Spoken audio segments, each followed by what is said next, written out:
點解我哋明明生活喺一個物質前所未有咁豐富嘅時代，想食咩隨手就可以叫外賣，想玩咩撳個 app 就有無限咁多嘅影片同遊戲，但係我哋感受到嘅焦慮、抑鬱同埋空虛反而仲多過以前。我哋每日拼命追逐快感，喺手機上面狂刷短片、打機、暴飲暴食或者瘋狂網購，以為呢啲嘢可以填補內心的空虛。點知喺嗰幾秒、幾分鐘嘅興奮過後，等住我哋嘅往往係更長久嘅失落同麻木。我哋就似一隻喺滾輪上面不停奔跑嘅倉鼠，越努力想快樂，越覺得內心被掏空。我哋到底點解會咁？係我哋嘅意志力太差，定係呢個世界出了問題？今天我要同大家分享一本嚟自斯坦福大學醫學教授安娜蘭姆克嘅重量級著作《多巴胺國度》。呢本書給咗我哋一個顛覆性嘅解答。問題恰恰就出喺我哋對快樂嗰種無止境嘅追求上面。作者告訴我哋，快樂同痛苦喺我哋嘅大腦入面就像處於同一架天秤嘅兩端。你越係瘋狂咁向快樂那一邊加砝碼，另一邊嘅痛苦就會以更強大嘅力量反彈翻嚟。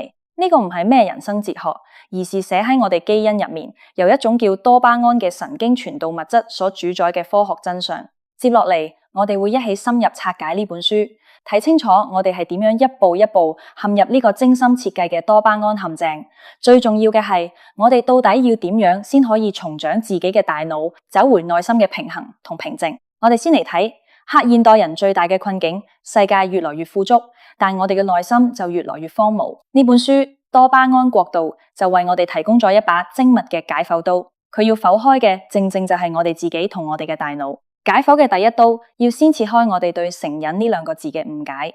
一提到成癮，你腦海係咪立刻浮現出新聞入面嗰啲酗酒、吸毒、沉迷賭博嘅極端個案？好似呢啲嘢離我哋好遠，只屬於意志力薄弱或者道德有問題嘅人。但安娜蘭姆克教授要告訴我哋一個殘酷嘅真相：歡迎嚟到多巴胺嘅國度。喺呢度，人人都有可能喺不知不覺間陷入過度依賴。你可能會覺得呢句話講得太誇張。唔好急，我哋先睇客作者自己嘅親身經歷。安娜蘭姆克係斯坦福大學成癮醫學嘅權威教授，係專門幫人戒癮嘅頂級專家。但係就連咁樣一位專家喺書入面都毫不避諱咁承認，自己都曾經有過嚴重嘅精神沉迷。佢迷戀嘅唔係咩毒品，而係吸血鬼愛情小說。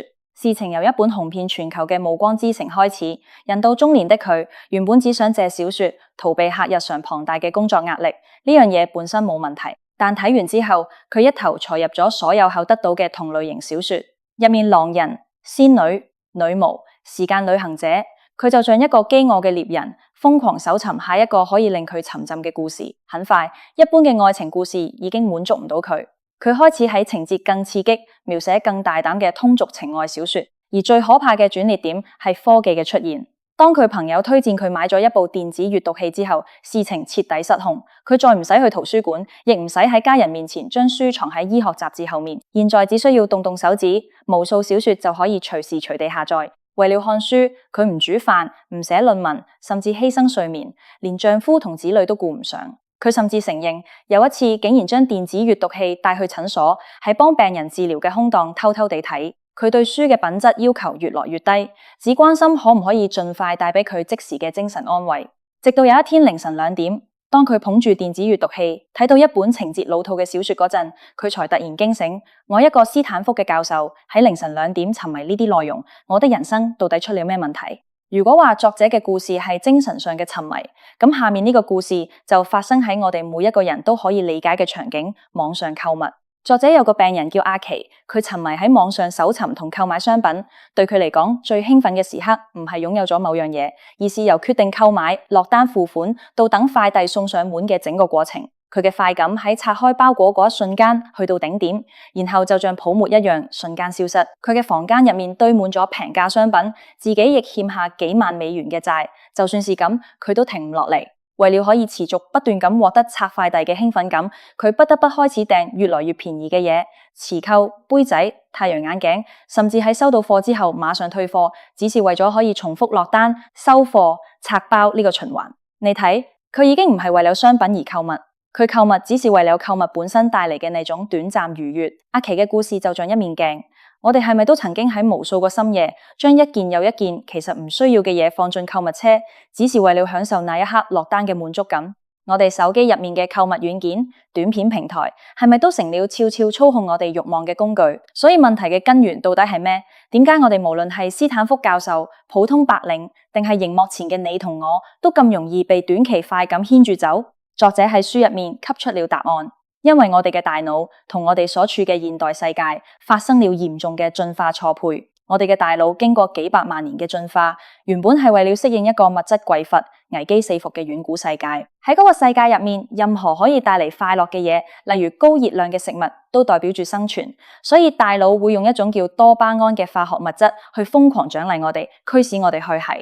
但今時今日，我哋生活喺一個物質極度豐富嘅世界，可以令我哋產生快感嘅事物，數量之龐大，效力之強烈，係史無前例嘅。而智能手機就是作者口中你知插入我哋現代人生活入面嘅便捷入口，一天24小時不間斷咁為我哋推送數碼多巴胺。我哋呢套原始嘅為稀缺而設計嘅大腦系統，面對今日呢個過剩嘅世界，就像一個未見過糖嘅小朋友誤闖糖果屋，徹底失靈了。咁呢種叫多巴胺嘅物質，到底係點樣喺我哋大腦入面興風作浪？點解我哋越係追求快樂，反而離快樂越來越遠？答案就藏喺我哋大腦入面一架關於快樂同痛苦嘅 QK 版上面。請你想象一下，你嘅大腦深處真係有一架 QK 版。喺你心情平靜嘅時候，呢架天秤係水平嘅。神經科學家研究發現，我哋大腦入面處理快樂同處理痛苦嘅區域其實係同一地方，佢哋就像天秤嘅兩端互相制衡。當你做咗一件令你開心的事，例如食咗一塊朱古力，你嘅大腦就會釋放多巴胺，砰一聲，天秤就會向快樂那一端傾斜下去。呢個傾斜嘅幅度越大，速度越快，你感受到的快樂就越強烈。講到多巴胺，我哋要先糾正一個常見誤解，多巴胺唔完全係單純製造愉悅嘅快樂分子，佢更準確嘅身份係動機分子。佢主要負責嘅唔係令你享受某樣嘢，而是令你渴望想要某樣嘢。科學家做過實驗，將老鼠嘅多巴胺剝奪咗，結果發現，就算將食物擺喺佢嘴邊，佢都懶得去食，最後活活餓死。但如果你將食物直接塞入佢口，佢又會食得津津有味。所以係多巴胺驅動我哋產生慾望，去行動，去追尋可以令我哋愉悅嘅嘢。不同嘅事物令我哋多巴胺飆升嘅幅度有好大差別。書入面給出咗一份數據，食一塊朱古力可以令多巴胺水平提高50%左右，一次親密體驗可以提高100%，一支煙入面嘅尼古丁係150%，而一些被濫用的毒品可以去到225%。至於藥效極強嘅高濃度刺激物質，最高可以去到300%左右，強度係親密體驗嘅3倍。看到呢度你就明白點解部分極致誘惑係咁難抵抗。好了，現在我哋知道快樂就是令天秤向一邊傾斜，但我哋嘅大腦有一個至高無上嘅原則，穩定壓倒一切。佢最憎嘅就是失衡，會不惜一切代價令呢架天秤恢復水平。呢個過程喺科學上叫代償機制。每當你嘅天秤向快樂端傾斜嘅時候，你嘅大腦就會即刻啟動一個看不見嘅糾錯程式。作者喺書入面幫呢個程式改咗一個非常形象嘅名字，叫痛苦小精靈。你嘅快樂有多猛，大腦派出的痛苦小精靈就有多強。佢哋會火速趕到現場，一個接一個咁跳上天秤，痛苦嘅一端將傾斜咗嘅天秤硬生生拉返去。但最關鍵嘅地方嚟了，呢啲小精靈完成任務之後唔會即刻消失，佢哋會停留在痛苦嘅一端一段時間。於是當你嘅快樂體驗結束之後，你嘅天秤唔單止回到水平，甚至會因為呢啲小精靈嘅停留，無可避免咁向痛苦嘅一端沉下去。呢個就是那種我哋無比熟悉嘅感覺，快樂之後嘅空虛，興奮之後嘅失落，睇完戲之後嘅頭痛，以及食完一包薯片之後嗰種該死嘅仲想食多包嘅渴望。如果故事去到呢度就完，呢樣都仲算好，但真正麻煩嘅係我哋嘅大腦係會學習、會適應嘅，呢個過程叫神經適應。如果你反覆用同一種刺激去轟炸你嘅快樂天秤，大腦派出的那些痛苦小精靈就會不斷強化，變得更多、更快，反應亦會更猛烈。結果就是你下一次再做同一件事，天秤向快樂端嘅傾斜幅度會越來越少，持續時間越來越短，而事後向痛苦端嘅反彈反而會越來越強，持續時間越來越長。呢個就是耐受性嘅科學解釋。點解你第一次喝奶茶覺得咁幸福，現在卻要加雙倍糖、雙倍配料先可以找回少少感覺？點解你追嘅第一套劇可以回味幾天，現在卻要開2倍速，連睇20集先有一些愉悅？原因就在呢度，你嘅痛苦小精靈已經身經百戰，進化升級了。咁最差嘅情況係咩？就是當你長期大劑量咁用高強度刺激物去轟炸大腦，你天秤那個中立設定點本身已經改變咗。呢些痛苦小精靈不再係臨時工，佢哋拖男帶女，帶住常駐狀態，直接喺天秤痛苦嗰端紮營定居。去到呢個地步，你整個世界都變了。你做嘅事已經不再係為了追求快樂，你只是為了讓天秤暫時回到水平，讓自己感覺正常一點。而一旦你停落嚟，你嘅天秤就會馬上傾斜，深深地墮入痛苦那一端。呢個就是我哋所講嘅戒斷反應：焦慮、憤怒、失眠、煩躁。你陷入咗一個可怕嘅循環，你必須不停追逐快感，先勉強維持到內心嘅安穩。當成千上萬甚至上億嘅現代人都將自己嘅大腦天秤玩到咁樣失衡嘅時候，我哋嘅世界又會變成一幅點樣嘅光景？呢份快感背後有一份沉重得令人透唔到氣嘅代價。代價嘅第一層，亦係最令人覺得悲哀嘅一層，就是我哋會慢慢失去感受簡單幸福嘅能力。你有冇試過咁樣？當你做完一天繁忙嘅工作，想睇套戲放鬆下，結果睇咗半天片單，發現冇任何一套可以令你提得起興趣。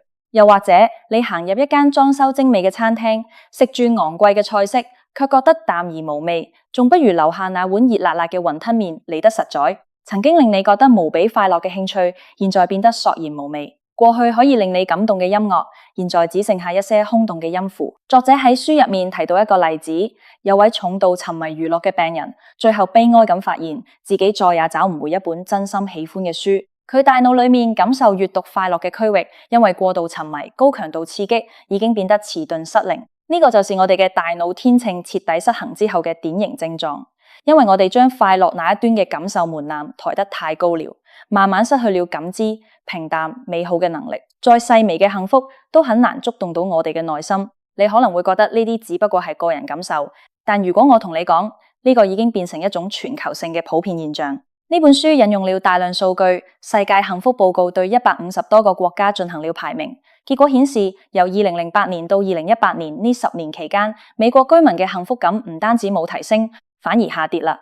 唔止美國，包括加拿大、法國、日本喺內嘅很多富裕國家，居民自評嘅幸福指數都在下滑。更令人覺得不可思議嘅係，另一項研究發現，廣泛性焦慮障礙喺高收入國家嘅發病率，竟然比喺那些貧窮落後嘅國家更高。由1990年到2017年，全球抑鬱症病例增加了足足 50%， 而增速最快嘅偏偏就是北美呢啲最富裕嘅地區，甚至連身體上嘅痛感都在增加。一項調查顯示，34%嘅美國人表示自己經常或者非常頻繁咁感到身體疼痛。為什麼我哋擁有了前所未有嘅財富、自由同先進嘅醫療技術，我哋卻變得比以往任何時候都更加唔快樂、更加焦慮？呢個背後就是那架被我哋親手玩壞了嘅大腦天秤喺作怪。而快感嘅代價仲遠遠不止於此，除了令我哋變得麻木同痛苦，佢仲會幫我哋戴上一個看不見嘅牢籠，將我哋囚禁喺永恆嘅當下。書入面提出了一個概念，叫延遲折扣。簡單嚟講，就是我哋越來越冇耐性，越來越冇辦法為了長遠而更大嘅回報去放棄眼前微小嘅快感。一個典型的例子，你明明知道明天要早起上班，但今晚就是控制唔到自己，無論如何都要刷短片，刷到凌晨2點。那一刻，未來幾個小時嘅優質睡眠喺你眼中完全比唔上眼前呢幾分鐘嘅快感刺激。這種精神上嘅短視喺重度沉迷快感嘅人群身上特別明顯。書入面提到一個研究，研究人員邀請重度成癮者同健康的普通人分別去暢想同書寫自己未來嘅生活。結果，普通人心裏面規劃嘅未來平均時長可以去到4.7年，而那些重度成癮人群能夠感知同想象到的未來，平均竟然只有短短9天左右。當一個人生嘅世界入面只剩下短短幾天嘅眼光，佢又點可能去規劃人生、堅持學習或者維繫一段長久嘅關係？佢唯一可以做嘅，就是喺當下呢個狹窄嘅時間牢籠裏面拼命咁按下一次刺激。佢整個生命都被壓縮成了一場又一場短暫嘅狂歡，以及狂歡之後無止境嘅空虛。聽到呢度，情況聽起來係咪有點絕望？我哋嘅大腦天秤壞了，失去了感受簡單快樂嘅能力，變得焦慮、短視、麻木。我哋仲有冇得救？我哋有冇辦法將那個已經嚴重失衡嘅天秤重新扶正？當然有，作者作為一位頂尖醫生，給出咗第一個，亦係最根本嘅解決方案。作者稱之為多巴胺戒斷，亦即係幫你嘅大腦嚟一場為期1個月嘅感官斷捨離。一聽到戒斷呢兩個字，我哋可能會緊張，覺得呢啲係針對嚴重藥物依賴嘅人。但呢本書嘅核心觀點係，呢個調節方法適用於我哋每一個人，無論令你沉迷嘅係酒精、香煙、電子遊戲、網上購物，定係那些令你停唔到手嘅短片。所謂嘅多巴胺戒斷，本質上就是按下一掣暫停鍵。你需要喺一段時間內完全停止接觸那樣令你過度沉迷嘅事物。目的有兩個：第一，令那些被你過度刺激、已經透支嘅大腦神經有一個休息同修復嘅機會；第二，更加重要嘅係令你清醒咁看清楚，你讓你以為可以帶俾你快樂、幫你紓解空虛嘅事物，到底對你嘅生活造成咗多大嘅真實影響。咁呢個斷捨離需要維持多久？1天、1個星期？作者給出嘅建議係至少4個星期，即係差不多1個月時間。呢個時間可唔係隨便定落嚟，背後係有充分科學根據。著名神經科學家諾拉伏爾寇 Nora Volkow 博士透過大腦影像研究發現，成癮者喺停止接觸刺激2個星期之後，佢哋大腦入面嘅多巴胺水平仍然遠遠低於正常人。Pancakes， 也就是說，如果你只是堅持1-2個星期，你好可能仲處於戒斷反應最難受嘅階段，你嘅大腦天秤仲深深傾斜喺痛苦嘅一端。呢個時候放棄，你很容易產生錯覺，覺得冇咗呢啲快感支撐，自己只會更加痛苦。你必須熬過那個最煎熬嘅階段，讓你看大腦有足夠時間重新校準。另一項研究亦印證咗呢一點。科學家押嚟一群長期酗酒而且伴隨情緒抑鬱嘅男性，叫佢哋住院4個星期，期間只做一件事：唔好飲酒，唔給佢哋額外嘅抗抑鬱藥物。結果1個月之後，呢群人入面有高達80%嘅人，情緒低落嘅症狀得到大幅緩解。呢個發現很有啟發，佢說明很多莫名其妙嘅低落同焦慮，只不過係長期沉迷快感帶嚟嘅副作用，而不是天生嘅心理疾病。所以呢1個月嘅戒斷調整，就是要讓那些喺你大腦痛苦一端常住嘅小精靈，因為長期無事做，慢慢淡化消退，最後退出，從而讓你看天秤有機會恢復返最初平穩嘅狀態。第一步雖然艱難，但重新啟動之後，我哋總唔可以永遠活喺真空入面。我哋始終都要用手機，要上網，要同人打交道。我哋應該如何重新回到呢個充滿誘惑嘅世界，同時唔讓自己嘅大腦天秤再次失衡？呢個就需要我哋學會一套全新嘅生存技能——自我約束。一講到約束，我哋第一時間想到的就是意志力。我哋總係覺得頂唔頂得住誘惑，就看一個人的意志力夠唔夠強。但作者告訴我哋，呢個其實係一個很大的誤區。意志力並唔係一種取之不盡、用之不竭嘅神奇力量，佢更加像一塊肌肉，用得多係會累嘅。你可能早上一睡醒就落定決心，今天絕對唔喝奶茶。但當你拖住疲憊嘅身體放工，走過奶茶鋪門口，聞到那陣香甜味道嘅時候，你嘅意志力肌肉早已經散咗，根本頂唔住。所以真正聰明嘅做法，唔係喺慾望嚟襲嗰一刻先硬碰硬，而係喺你頭腦清醒、意志力仲很強嘅時候，就提早部署，主動喺你同誘惑物之間設置一些障礙。呢個就像西方古代英雄奧德修斯，佢知道自己很難抵擋海妖迷人嘅歌聲，所以佢冇考驗自己嘅意志力，而係喺船靠近之前就命令船員將自己牢牢咁綁喺槐竿上。呢個就是自我約束嘅精髓。具體可以點做？作者喺書入面幫我哋總結咗3種策略。第一種叫空間約束。物理策略顧名思義就是想辦法喺物理空間上拉開你同誘惑物嘅距離。書入面嘅病人分享咗各式各樣嘅方法，有人拔走咗電視機嘅插頭塞進衣櫃，有人將遊戲機收進車房，有人乾脆將自己嘅 iPad 鎖進銀行保險箱。作者有個病人叫奧斯卡，有很嚴重的酗酒問題。為了戒酒，佢將家裏所有的酒都鎖進一個文件櫃，鎖匙由佢太太一個人保管。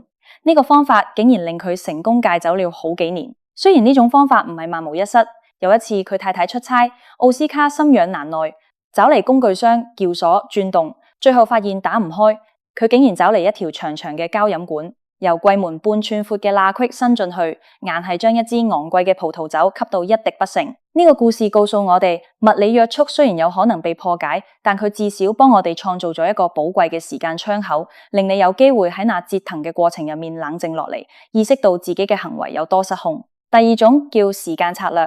如果你覺得有些東西不可能喺生活入面完全消失，例如手機，咁就可以試試呢種方法。佢嘅核心唔係限制你用唔用，而是限制你幾時用。例如你可以幫自己立下規矩，工作日晚上10點之後，手機一定要放在客廳充電，絕對唔帶入睡房。又或者電子遊戲只可以在週末玩，每次不可以超過2個小時。科學家做過實驗，給老鼠自由接觸刺激嘅時間，如果每天有6個小時，老鼠很快就會失控，慾望越來越強。但如果將時間限制喺每天只有1個小時，老鼠嘅慾望就會一直維持喺平穩嘅水平，壓縮使用嘅時間窗口，可以非常有效地防止慾望升級。第三種叫分類策略，呢種係更高階嘅方法。意思是為了戒掉核心嘅沉迷習慣，你可能需要主動放棄一些同佢有關聯、看似無害嘅事物，因為佢哋全部都係勾起慾望嘅觸發點。書入面有個病人叫米奇，沉迷體育賭博，輸咗過百萬美元。為了戒賭，佢不僅要戒掉賭博本身，還必須戒掉佢曾經最喜歡嘅所有體育相關內容。佢不可以再睇球賽直播，不可以睇報紙、體育版，甚至不可以聽體育廣播。因為每一次看到比分都會勾起心底嘅執念，佢必須將整個體育大類由生活入面剝離。呢種方法同樣適用喺我哋身上。例如你發現自己每次睇完短片就忍不住去按連結買嘢，咁你嘅分類策略就是不僅要克制購物，更加要主動減少睇短片，斬斷源頭。以上呢3種策略全部都係喺做減法，係想辦法減少誘惑，避免天秤向快樂那一端傾斜。但呢本書最顛覆、最精彩嘅部分嚟了。除了做減法，我哋還可以主動去做加法。只不過我哋加嘅唔係快樂，而是適度嘅正向磨礪。呢個思路嘅核心就是透過主動、可控咁接納一些適度嘅辛苦同不舒服，去調節我哋嘅大腦，收穫更穩定、更持久嘅內在幸福感。書中一個叫邁克爾嘅病人喺戒斷沉迷之後，陷入咗深深嘅麻木同空虛。直到有一次佢試咗沖一個凍水涼，喺最初幾十秒呢種清冷過後，一股舒緩嘅愉悅感席捲全身，而且可以持續幾個小時。呢個發現成了佢康復過程中一個很實用的調節方式。咁呢個正向磨礪嘅法則要點樣用到我哋日常生活入面？有2套具體嘅方法。第一套戰術叫渴望替代法。使用場景係當你沉迷壞習慣嘅念頭突然湧上嚟嘅時候，例如深夜11點，你躺喺床上控制唔到自己，想打開購物軟件，又或者下午3點，你做事做得很心煩，特別想叫一杯高糖奶茶。呢個時候，你立刻給自己一個選擇，去做一件少少辛苦但有益嘅事，用佢嚟頂替那個快要失控嘅行為。例如想刷短片，立刻放下手機，站起來做20下深蹲，或者靠牆靜蹲60秒，做到大腿微微發酸。想叫奶茶，立刻去倒一杯暖水，大大口喝下去，或者用凍水洗把臉。想打機，立刻換鞋出門口，快步走10分鐘。目的就是用一種健康嘅內在正向回歸，去頂替你個不健康嘅外部快感。當你完成了一項有少少挑戰嘅事之後，大腦天秤嘅正向平衡會帶嚟真實嘅成就感，你股浮躁嘅念頭自然就會消退。第二套戰術叫日常抗壓訓練。如果話第一套係臨時調整，呢一套就是長期養護。佢嘅核心係將適度辛苦變成一種日常習慣，主動給身體同精神施加一些可控嘅輕壓力，鍛煉身心承受不舒服嘅能力。例如，將早上起床簡單嘅清冷洗漱變成固定習慣，有規律咁做適度運動，每個星期安排2至3次，令自己微微出汗、心跳加速嘅輕量運動，或者嘗試溫和嘅輕斷食。例如，每個星期選1天，將進食時間壓縮喺8小時內，感受輕微嘅飽腹節制。呢個背後嘅科學原理叫毒物興奮效應 （Hormesis）。適度嘅正向磨礪可以激活身心潛能。大腦為了適應呢啲溫和嘅辛苦，會反向給出正向回饋，喺天秤安穩那一端強化積極感受。除了個人獨處嘅調節，我哋始終係活喺人群入面，我哋同其他人之嘅關係究竟會將我哋拖入沉迷嘅深淵，定係會成為我哋最堅實嘅後盾？呢度就帶出了本書更深一層嘅智慧，如何利用誠實同社群嘅力量去完成救贖。作者提出了激進誠實 （radical honesty） 嘅概念，意思是講真話，尤其是那些令你覺得尷尬、暴露你弱點嘅真話。想象一下，你搞砸咗公司一個重要項目，或者喺一段關係裏面犯咗錯，你通常會點做？係自己默默承受，用手機打機去麻醉自己，然後喺朋友圈發一張歲月靜好嘅相，假裝冇事，定係會鼓起勇氣找你最信任嘅朋友或者伴侶，跟佢哋講，我搞砸咗一件事，我覺得很差，我需要幫助。第一種選擇是隱瞞逃避，佢會將你推向孤獨，而孤獨正正就是滋生所有壞習慣嘅溫床。而第二種選擇就是激進誠實。當你坦誠面對自己內心嘅時候，美好就會發生。書裏面的病人瑪利亞喺向家人坦白咗自己偷偷拆開弟弟快遞呢個小小過錯之後，佢得到的唔係指責，而是家人的理解同擁抱。那一刻，佢感受到前所未有嘅解脫，而這次坦誠亦成了佢同家人重建親密關係嘅起點。講真話有兩個強大機制，第一，講真話本身就是對我哋大腦前額葉皮質嘅一次鍛煉。你越係坦誠，直面內心，理性控制衝動嘅力量就越強大。第二，真誠嘅脆弱係建立親密關係最快嘅捷徑。這份真實嘅人際連結本身就是一種極之健康嘅正向滋養。講完誠實，再講羞恥感。羞恥感係一把雙刃劍，一種叫毀滅性羞恥感。喺今天的網絡上，很常見一個人犯咗錯，立刻被人貼標籤、全盤否定、孤立指責。這種羞辱只會令犯錯嘅人想藏起來、想逃避，甚至破罐子破摔。另一種叫親社會羞恥感。想象一個關係真誠嘅小圈子，你做咗一件蠢事，大家會善意提醒你，但提醒完之後會陪住你一起改正，冇人會徹底否定你。呢種指出問題但不否定人格嘅包容，可以將人由墮落邊緣拉返出來。這亦係很多匿名互助團體嘅核心，大家坦誠自己嘅不足，得到同伴嘅鼓勵同支持，一起慢慢變好，打破孤獨，建立真實而溫暖嘅連結，本身就是醫治內耗同沉迷嘅良藥。去到呢度，我哋已經學會了如何向內求索，向外連結。所有呢啲努力，最終要帶我哋去邊度？呢本書嘅結尾給出你一個最深刻嘅答案。由逃避現實轉向擁抱現實，我哋必須承認，所有沉迷快感嘅根源幾乎都指向同一種動機：逃避。我哋渴望由現實嘅壓力，由自己大腦裏面那把喋喋不休、充滿焦慮嘅聲音之中短暫逃離。而最終嘅解脫，唔係找到一個更高級嘅逃避方式，而是徹底放下逃避嘅念頭，反過來學會沉浸喺真實生活裏面。你可能試過咁樣嘅體驗。當你全神貫注咁砌一個複雜嘅樂高，或者喺廚房裏嚴格按照食譜挑戰一道未做過嘅菜，又或者係練習一種樂器，手指喺琴鍵上笨拙但專注咁移動嘅時候，喺那幾個小時裏面，你完全忘記了時間，忘記了手機，忘記了煩惱。那一刻，你唔係喺逃避，你係喺投入。你走入了積木、食材或者音符構建嘅真實世界裏面。對抗沉迷刷手機最好的方法，唔係強行克制自己唔好刷，而是主動去做一件可以令你全身心投入嘅事。可以係去公園裏面唔戴耳機，只是觀察路邊嘅野花，亦可以係去玩一次飛盤，全神貫注喺當下。書中一個叫穆罕默德嘅病人喺戒斷調整嘅低谷期去遠足，就在佢快要捱唔住嘅時候，佢無意中將相機鏡頭對準了路邊一隻甲蟲。喺那個細細嘅取景框裏面，一個無比細膩嘅世界向佢展開了。佢慢慢沉浸喺記錄微小生命嘅美好裏面，不知不覺間淡化了內心嘅執念。穆罕默德嘅故事告訴我哋，最終嘅答案係去找到一個比短暫快感更有溫度嘅真實世界。呢份美好藏喺積木裏面、飯菜裏面，或者一隻小昆蟲嘅紋路裏面。關鍵在於你是否願意將全部注意力投入當下嘅生活，用心感受身邊嘅美好。呢條路並不輕鬆，需要日復一日咁堅持沉澱。多謝大家收睇，我哋下一本書再見。